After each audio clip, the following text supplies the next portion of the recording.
Fortune 500 companies, who's now U.S. ambassador to Kenya. How does a billionaire former CEO end up as an ambassador to Kenya, Balozi? How does that happen? Well, I got involved in politics because you might remember I ran for governor of California. Correct. I lost.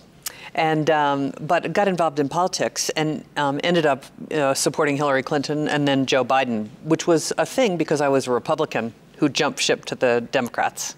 And then Joe Biden, after he won, he called me and he said, Meg, I'd like you to be an ambassador. And before I could say anything, he said, and I want you to go to Kenya. And I'm like, Kenya? But he had a great pitch. He said, listen, Kenya is the tech capital of East Africa. It should be the tech capital of the continent. I have a deep technology background. And he said, I think that's important, and America needs to pay more attention to Africa. And I think by sending someone with a business background like you, that will send a signal to the continent that Africa really matters to the United States. And you have come here with a lot of passion. A lot of us notice. What is it? I mean, what is it? Yeah. You seem to really have a soft spot for this part of the world. You know, I didn't know much about Africa, and I'd been to Kenya on business, and I'd been here once or twice on safari, but I'd never lived here. In fact, we'd never lived outside the United States. And I have just come to admire Kenya so much. The people are lovely and smart and entrepreneurial. And there's so much potential in this country. And Silicon Savannah is real here. And I've become captivated by what Africa will mean to the world. I mean, as you know, 1 out of every 4 people on Earth will live on the African continent in 2050. 1 out of 3 working age people will live on the continent. And so that means it'll be the biggest consumer market and the biggest labor market in the world. Yeah. So I kind of became captivated, and it's a beautiful country. I mean, you know, there's nothing like the Masai Mara. There just isn't. 8th wonder of the world. Exactly. I hope you're spreading the word out there. I am. So let's go to President William Ruto's upcoming visit to Atlanta first and then Washington, D.C. And it's a state visit. Yes. What does that entail? What does that mean? So a state visit is the highest honor, if you will, of a visiting head of state. You know, some heads of state just come and visit and have some meetings. This is a state visit. And in the Biden administration, there's only been 5. This will be the 6th one. And it is the first African head of state to have a state visit since 2008. So, and only the 2nd Kenyan to have a state visit. So it's a big deal. It's a high honor for the president, for Kenya, and for the Kenyan people. And, you know, of all the countries in Africa, Kenya was chosen to come to this state visit. Yeah, there was talk about President Ruto addressing a joint session of Congress, and it went on for a couple of days, and then in the end we heard Speaker Johnson said it's not going to happen because, you know, there's a lot happening in And there is a lot happening. Sure. You probably followed our Congress.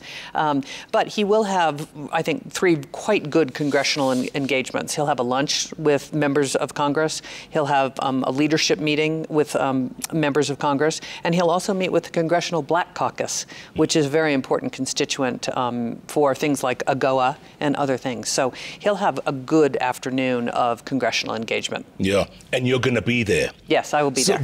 You know, basically, it's like you're holding his hand to go to Washington, D.C. And he's been to the U.S. before. Yes, he has. You took him to Silicon Valley back a few months ago. And then before that, he was at the UN, I think at the UNGA. So he's been there before. Why do you need to be there?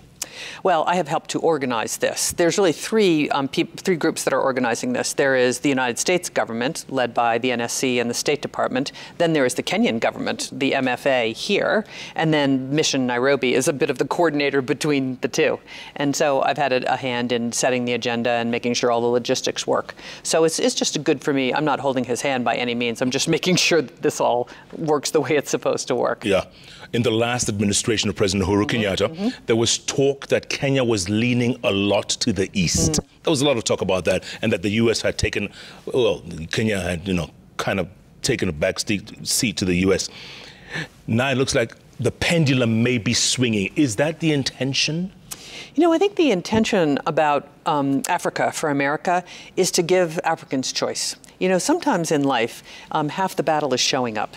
And I'm not sure America showed up as much as we should have, you know, over the last 20 years. But under the Biden administration, Africa has become a lot more important. The African Leaders Summit, you know, this state visit. And so our objective is, how can we make competitive offerings, not forcing people to choose between, you know, one superpower versus another, but how can we make good offers around health, people-to-people ties, economic trade and development, the digital economy, and be more competitive. I mean, we all live in a competitive world, and we have to compete. Yeah, just have to remind our viewers right now, if you have any questions or comments for U.S. Ambassador Meg Whitman, please send them through at Koinange Jeff, at Citizen TV Kenya. The hashtag is JK Live.